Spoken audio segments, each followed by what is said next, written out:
IndyCar was born on the oval, and while they may be more scarce than my chances of getting laid in 2025, they still deliver all the excitement of turning left 1,000-odd times in an afternoon. The 500 was as chaotic as ever, and following Indy's annual dose of brain damage in Detroit, we were back to what this series does best for the Bommarito 500 in St. Louis. What was once designed to be the greatest spectacle in racing from Timu has now become a long-standing fixture on the IndyCar calendar. The only downside, it starts at 1 AM in the UK, and that quite frankly can get to The weekend was a slow burn in the end, though came to a scintillating climax, testament to this cameraman almost wiping out Devlin DiFrancesco, the formation of Newgarden Airways, and Christian Rasmussen somehow ending up on the podium.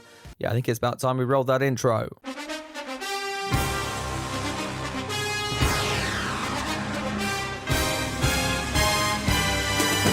News time then, and there's a few little stories doing the paddock rounds at the moment. Louis Foster is a new livery for the rest of the season, which looks like it's come straight out of Chernobyl. The new IndyCar chassis has been delayed till 2028, and Honda might now pull out, which is basically becoming a character trait for them at this point. Oh, and Scott McLaughlin's fallen out with Tony Kanaan for some reason. This all comes after the Penske driver ran over a poor seagull on the restart in Detroit. Scott owning up to his mistake while taking a subtle dig at McLaren team principal Kanaan for texting during the race. The Brazilian then hit back with this banger of a response: "I came looking for your team principal to have a chat, but I couldn't find him." Oh wait. That was then backed up by this hilarious video where Kanaan does his best impression of an average McLaren fan. And if you're wondering why I'm taking sides, well, only one of these guys watch my videos. That wasn't the only fallout from Detroit, as Santino Ferrucci and AJ Foyt's celebrations were dampened after the American was disqualified, but not disqualified post-race for another technical infringement. Sure is funny how we're getting quite a lot of those nowadays. Santino was allowed to keep his P2, though stripped of his points, which I assume is just to prevent a full repeat of what happened on those streets last year.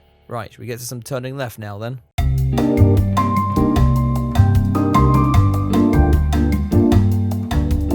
On the bright side for AJ Foyt, we were about to go racing around Worldwide Technology Raceway, and that's rather a favourite venue for their other driver and friend of the show, David Malukas, the American turning up the wick early on in practice, a sign of good things to come.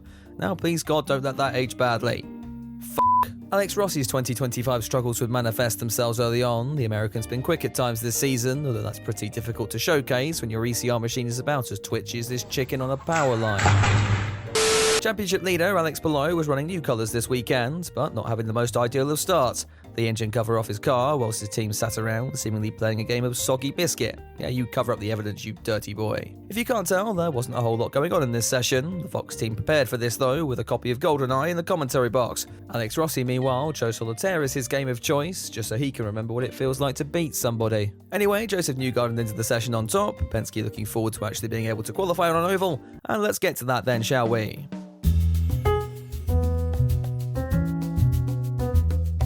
The two cars set the early pace, only to watch his potential future teammate, David Malukas, blew his time out of the water soon after, breaking into the 179s. Scotty Mack and the 33s were next, and would put Penske back on top of the table. Hard to find a joke in this one, so here have a replay of him being a tit at the 500 again. It was down to power in the final Penske then, to see if he could take that provisional pole away, and having been given some extra advice of tried to bump draft the ghost car like he did in Detroit, it seemed to pay off. P1, with just the championship protagonist left to run. O'Ward's effort was only good enough for third, and with Palou returning to his usual state of being shit on ovals, we were left with a fascinating grid for the race. Oh, hang on a minute.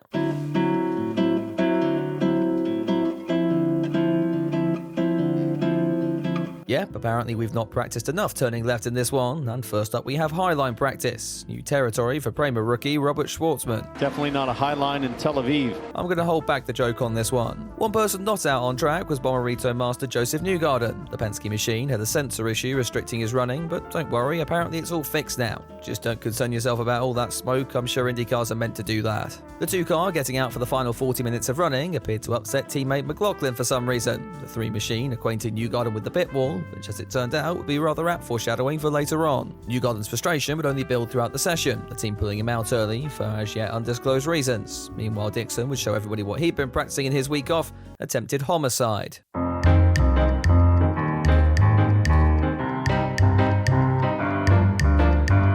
There's something with ovals in 2025 and Scott McLaughlin failing to get off the start line. The 3 car at least staying in one piece this time and able to get the car refired in order to rejoin the field for lights out. Speaking of, and with St. Louis briefly turning into Ukraine, it was time to go racing at the Bommarito 500. Power holding the lead for all of about 5 seconds as Maluka spent no time in getting past the 12 machine while living to fight another day this time round. He held the lead as we ran green for all of 4 laps until Di Francesco was spotted with an unusual downforce modification on the back of his RLL car.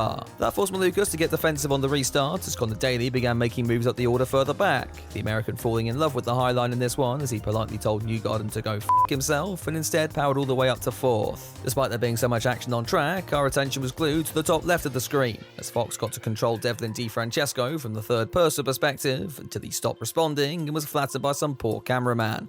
Well, at least he now knows how his dog felt when it came face to face with Chip Ganassi's front bumper. The race has started to settle down at this stage, so big ups to IndyCar legend Stingray Robb for giving Newgarden the tow he needed to pass Stingray's teammate. Actually, I've got a feeling that wasn't quite the plan. But Lucas still led out front from power, potentially a visual metaphor for the fight for the 12 drive next year. If that was the case, Will really didn't help himself when he grew a sudden attachment to the safer barrier and put us back under caution again. That caused chaos on pit road as Malukas lost the lead to McLaughlin, Rasmussen spontaneously combusted, and Lundgaard was just here reversing for shits and giggles, I guess. Lil Dave chased after McLaughlin on the restart then, as Rasmussen's brief moment of blaze seemed to fire the Danish driver up a bit, and he began carving his way back through the pack, only to have all that hard work stripped away when ECR realised having all your fuel ignite on the engine cover doesn't do a whole lot for your miles per gallon statistics. All the while, Newgarden was beginning to fight his way back through the field, so I think that's a perfect opportunity to take a commercial break.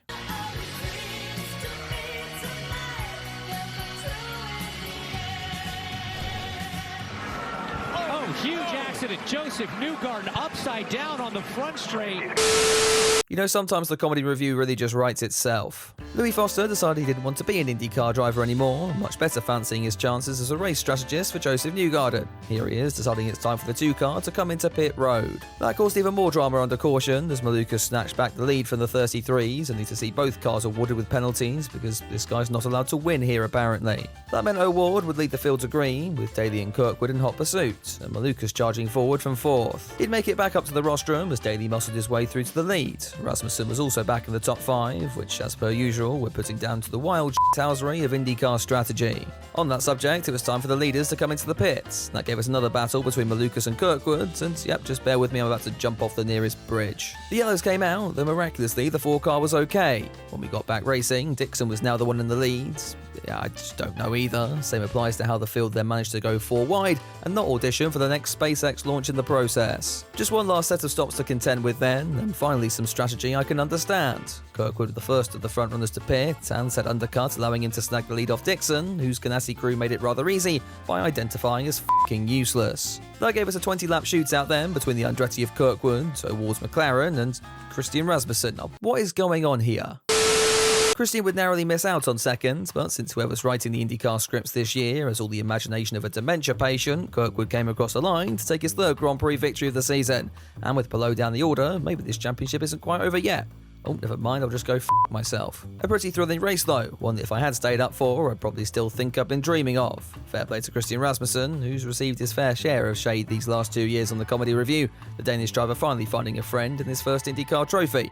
Just look at this cute couple, going on drives, dinner dates. Oh, Jesus Christ, Christian. We'll be back next week when the series is back in Road America. Yeah, I definitely knew that. Now, this is normally where I'd shamelessly plug my Patreon or beg you to like and subscribe, but instead I actually want to get serious for a minute. Guess it really is time for first today. I put this out already on my community page, but given I got hacked last week, funnily enough no one believes that's real. Long story short, a good friend of mine has run into trouble paying for his visa, and he's been given a month to secure the funds, or both he and his family will have to leave the country. I've linked his GoFundMe down in the description below, so if you can check that out, donate, or even just share it, it would really mean the world. Anyway, thank you for watching, and I'll see you in the next one.